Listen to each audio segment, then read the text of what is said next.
Hey everyone, welcome to Black Recap. I'm Black, and today, we're gonna check out the movie Eddie the Eagle together. In the ocean of the bathtub, little Eddie was like a brave diver, holding his breath for 58 seconds. His chest swelled with pride, a dream of standing on the Olympic podium, where the light shone brighter than any bathroom bulb. Mom didn't mock his dreams. Instead, she crafted a home for his unseen gold medal out of a cookie tin. Eddie marched to the bus stop with resolve. It wasn't his first time on this path, but each time felt like a new adventure. His dad always followed close behind, trying to reel Eddie back to reality. The road to the Olympics, a path filled with challenges and uncertainties. He sought the sensation of flight and pole vaulting, chased the wind on the hurdles track. Those broken glasses, a testament to Eddie's relentless spirit. The first time he followed his dad to work, the ski slope next door was like a mystical fairyland, captivating him deeply. His Olympic dream turned into a longing for the Winter Games.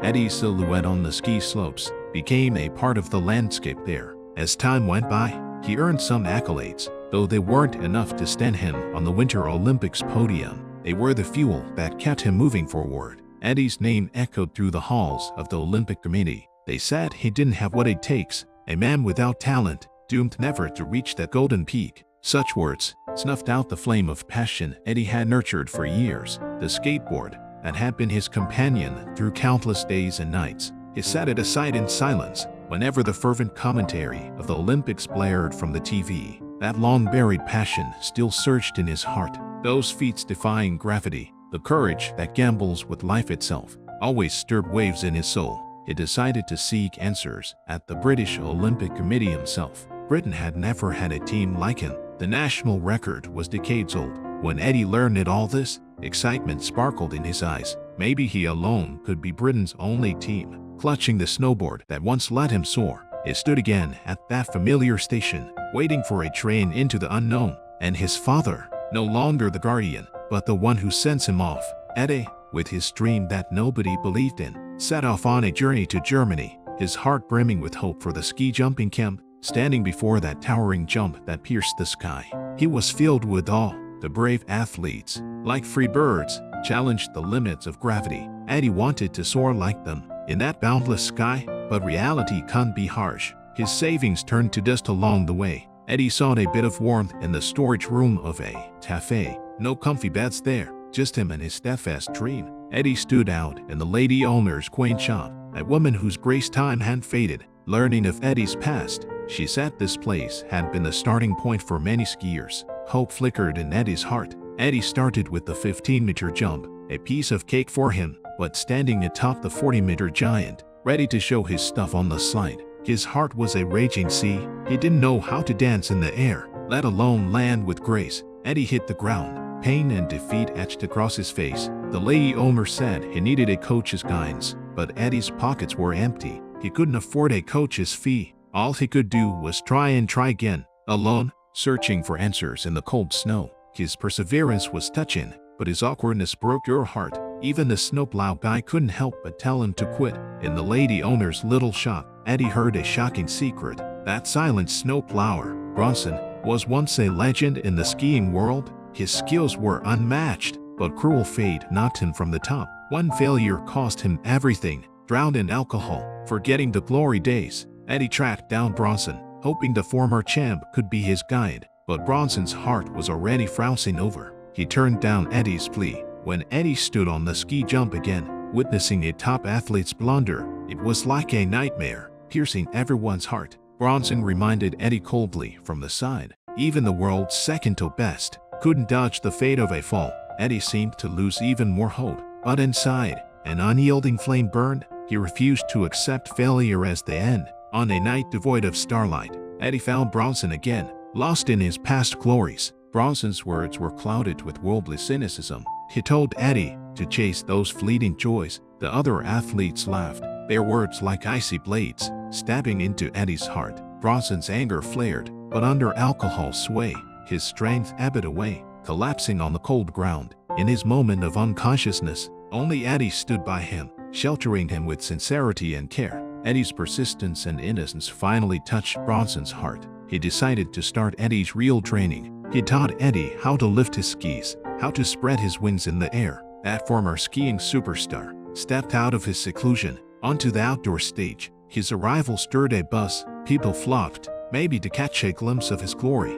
or maybe to witness the birth of a joke. But Bronson, he just calmly lit up a cigarette. That was his ritual, his silent proclamation. His glide was like a shooting star across the night sky. His composure, a sign of respect for the wind and snow. He carved an elegant arc in the air, like an eagle in the night. Eddie's eyes sparkled, a longing for beauty, a yearning to fly. Bronson's landing, smooth as if his life had never known a jolt. He took a sip of his drink. That was his celebration. The next day, Eddie stood on the 40-meter jump, his heart racing, but his soul at peace. Bronson's teachings echoed in his mind. His landing was flawless. Excitement surged within him, ready to take on the higher 70-meter challenge. To join the Winter Olympics, he needed just one qualifying match, but Bronson's words were like a winter chill. The Olympic threshold was 70 meters, and ordinary athletes needed for years of grinding. But Eddie, he had no way back. A flame of defiance burned in his heart,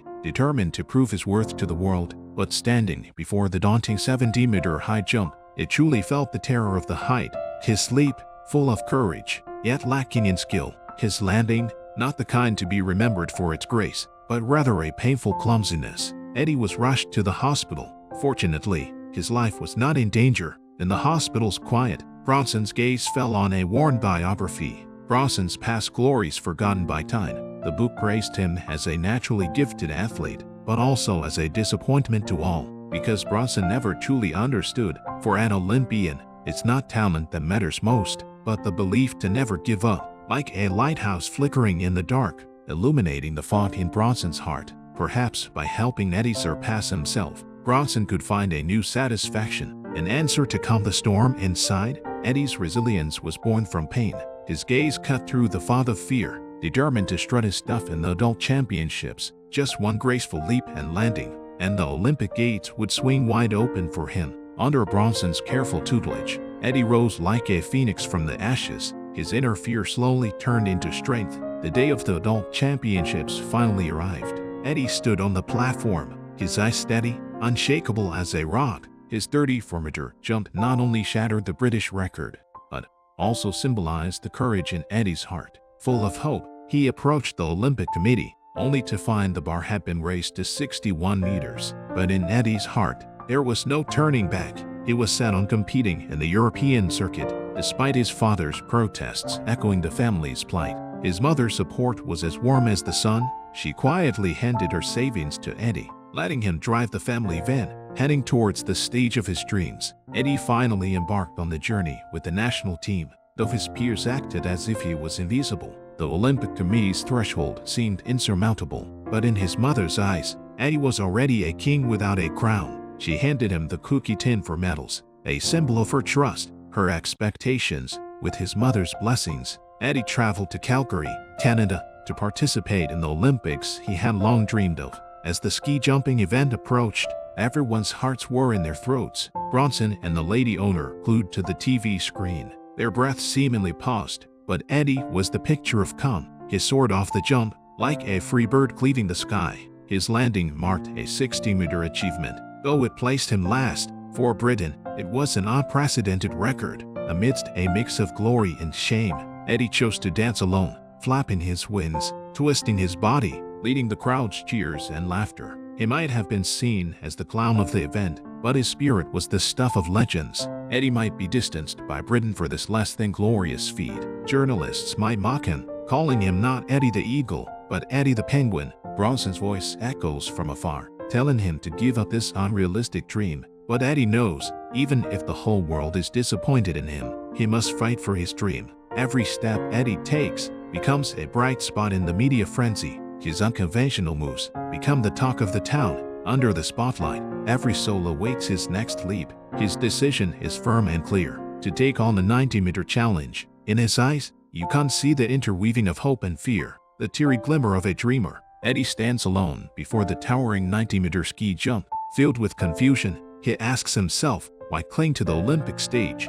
But the voice inside offers no answer. Just then, Bronson appears by his side, his words like the winter sun, warm and resolute. Eddie, no one can stop you. You should be proud of your courage. With Bronson's encouragement, Eddie steps onto the elevator to the 90-meter heights. There, he meets the former champions. Winning and losing is a game for the small-minded, but their mission is to set themselves free in the sky, under the watchful eyes of countless spectators. Eddie stepped onto the towering jump that reached into the clouds. The warm encouragements echoed in his heart. Those voices became the wellspring of his courage. He struck a pose, guided by the slope. He surrendered to the raging wind. The view ahead was clear, and in his ears, only the howling of the wind remained. As he reached the edge of the jump, instinct drove him to powerfully leap. In that instant, Eddie's spirit became crystal clear. He understood why he stood there. Those few seconds, for him, shone brighter than many a lifetime. It traced a blue arc in the sky, merging with the heavens. Like a brave eagle, though he only reached 71 meters, though he came in last, the crowd's cheers were like thunder in spring, applauding his courage and spirit. Eddie lost to everyone in this battle, but he defeated the most important opponent, himself. Bronson, Joe, swayed with the rhythm. Together they celebrated on this vast land. Their lives, because of this perfect jump, received the most complete answer. And that's a wrap on the movie. Folks, if you dug my commentary, you've got to check out the original film. Catch you all in the next video.